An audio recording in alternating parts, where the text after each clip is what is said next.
So just how do you lose a narcissistic person? When you find yourself entangled with some kind of narcissist, be it a partner, a parent, a friend, a family member, a work colleague, you can often find that they are incredibly difficult to shake off. They don't understand no, they don't seem to take the hint, they feel entitled to do whatever they want, and they lack the empathy to care for the damage this causes to you. They just shift all the blame onto you so that they can continue doing the things that they do to you and getting away with their behaviour. And we can try to approach them in so many different ways, on so many different days, trying to catch them in a good mood, trying to explain to them, trying to appeal to their emotions, but they do have these emotions, but they're self-serving emotions. They're not interested in compromise or compassion. They can hear exactly what you're saying, which is why they often use what you're saying against you to benefit themselves. They like the empathy to listen to you. So no amount of begging, no amount of pleading, no amount of explaining, no amount of appealing to their compassion is going to work with them. They are driven by that excessive need for attention, that sense of entitlement. Therefore, if they can't get the positive attention from you, they'll happily get the negative attention from you, because they then rewrite it in their own head that they matter to you, they're important to you, they're a part of your life. They don't understand that you can't stand being around them and you don't like them anymore and you don't want them anywhere near you. It doesn't compute. They think you're envious of them, and they'll often try to provoke feelings of jealousy within you so that they can go around and accuse you of being the jealous one and the bitter one and the obsessed one. They play games like keeping hold of your belongings so that when you go and just ask for your belongings back, they can feel like you're obsessed with them when they've kept hold of your belongings. They're not interested in communicating with you. They're interested in controlling you. And when it comes to losing a narcissistic person, we have to remember that they are not coming from the same place that we are coming from.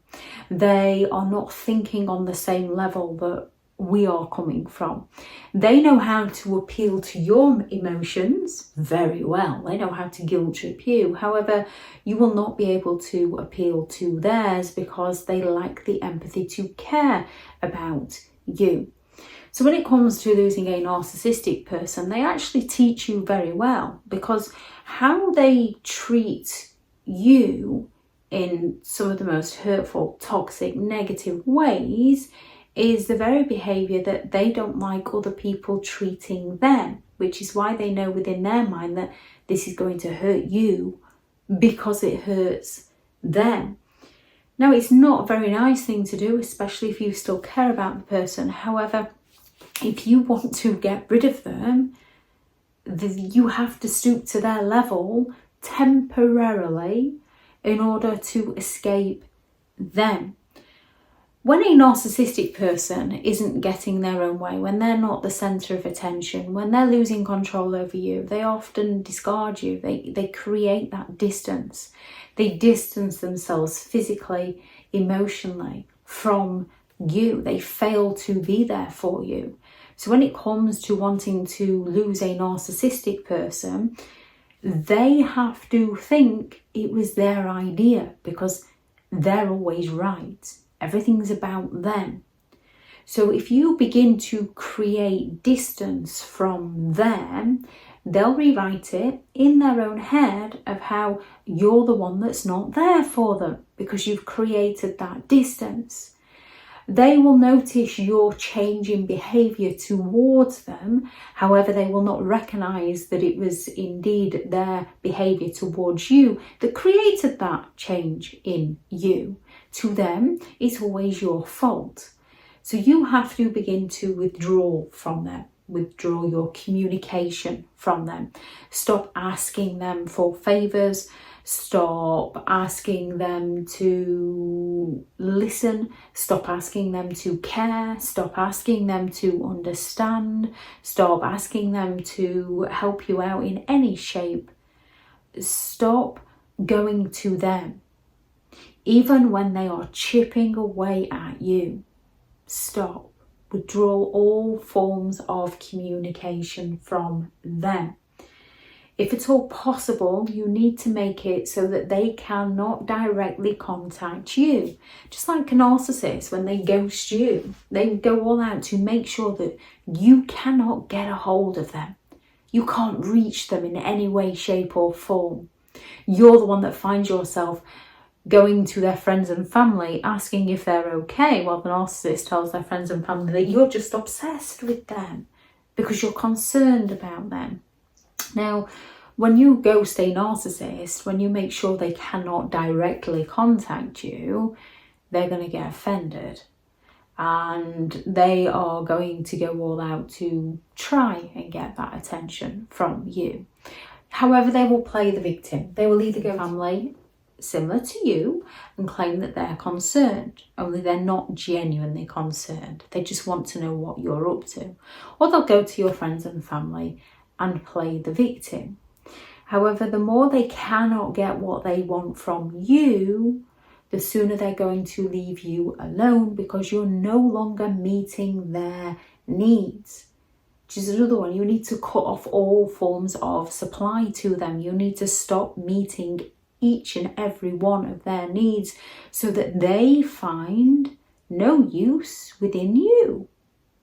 Yes, our egos can take over. However, we need to put our egos down sometime and just think, let them think that it's their idea if it gives me the peace that I actually deserve.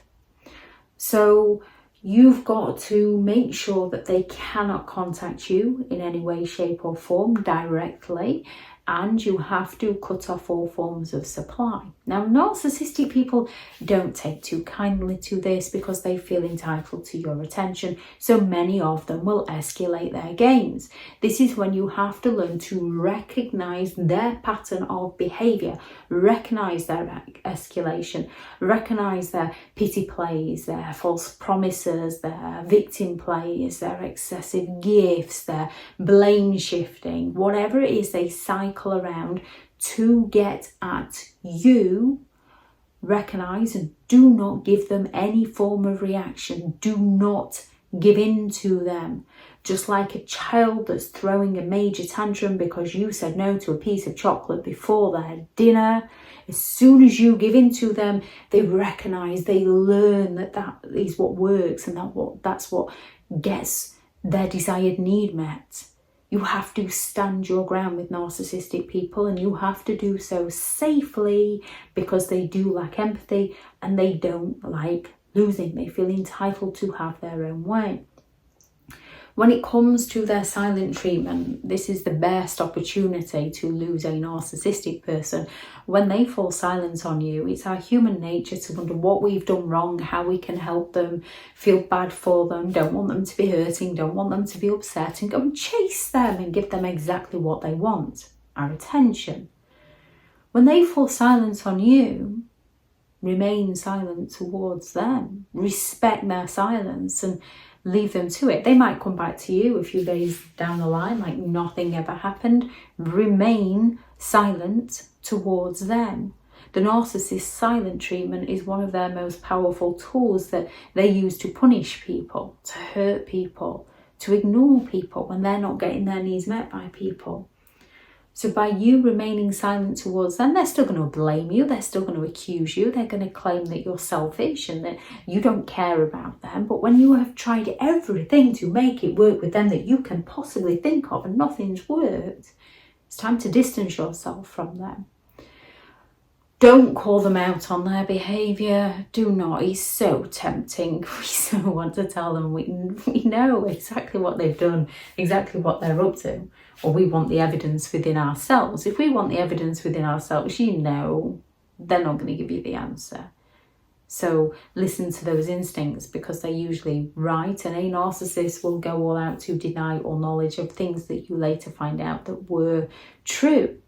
And whether they know you're right or not, they want to watch you going crazy trying to prove it. So don't call them out. They're simply just going to go all out to gaslight you, to claim that it never happened, that it wasn't them, that it was just a friend, that you're imagining things, that you're going crazy. Or they're going to go all out to wind you up to get that reaction from you. So when you explode out at them, they can stand back all innocent. See, look what I'm dealing with. You're crazy. You're mad. You've got mental issues. You need help. So do not call them out. Have that knowledge within your mind and leave them to it. They are seriously not worth your mental health. You've got to show a complete lack of interest in who they are and what they do. And boy, are they going to play some games to gain your interest, to cause that intrigue, to cause that resentment and that anger within you. They are going to chip away at you and provoke you any way they can to get that interest, because they are requiring that attention from you. Don't give it to them. Recognize the game they are playing and stop giving them what they need so desperately from you. Again, they'll rewrite it that you're the problem. That's their problem, not yours. Become completely indifferent to them. No longer show any interest, no longer care, no longer be willing to participate in the drama and the chaos that they cause. They reel you in, they bait you into the argument so that they can blame you. And as challenging as it is, you have to recognise the game they're playing and stop playing it and just shut down on them. Become the most boring person that they could ever meet so that they lose interest in you. When it comes to a narcissistic person, for anything to work, they have got to think that it was their idea, because if it's someone else's idea, you're going to have a big problem and they're going to continue coming after you or trying to destroy you. Narcissistic people have to think that it was their idea. So by becoming boring, by distancing yourself, by withdrawing, by being silent, they're going to accuse you of being selfish and awkward and stubborn and not caring. It doesn't matter what they think, because they're only ever going to think from their level. They lack the empathy to think from anyone else's point of view. If anyone has any thoughts on this video, please do add those into the comments with people reading through. Thank you very much to all the returning subscribers and your continued support with the channel. It's greatly appreciated. If you are new to the channel, I'm sure this channel is all about narcissistic behaviour, to give you more understanding of the people you might be dealing with within your life, how to handle yourself around those people if you cannot go no contact, and different methods to find what works for you to help you understand and overcome narcissistic and emotional abuse. If you do find the information helpful on the channel, please do subscribe. If you are looking for further help and support in understanding and overcoming narcissistic and emotional abuse, I do have several online guides available, and those teachable links are in the video description. If you're looking for someone to speak to, I have partnered with BetterHelp, and their sponsored link is also in the video description. I do also have a couple of books out on Amazon: 15 Rules to Deal with Narcissistic People If You Cannot Go No Contact, and a Narcissists Handbook, which is the ultimate guide to understanding and overcoming narcissistic and emotional abuse. I shall link those into the description if you'd like to go and check them out. Go out there and create the day that you deserve, because you do deserve to have an amazing day. Bye.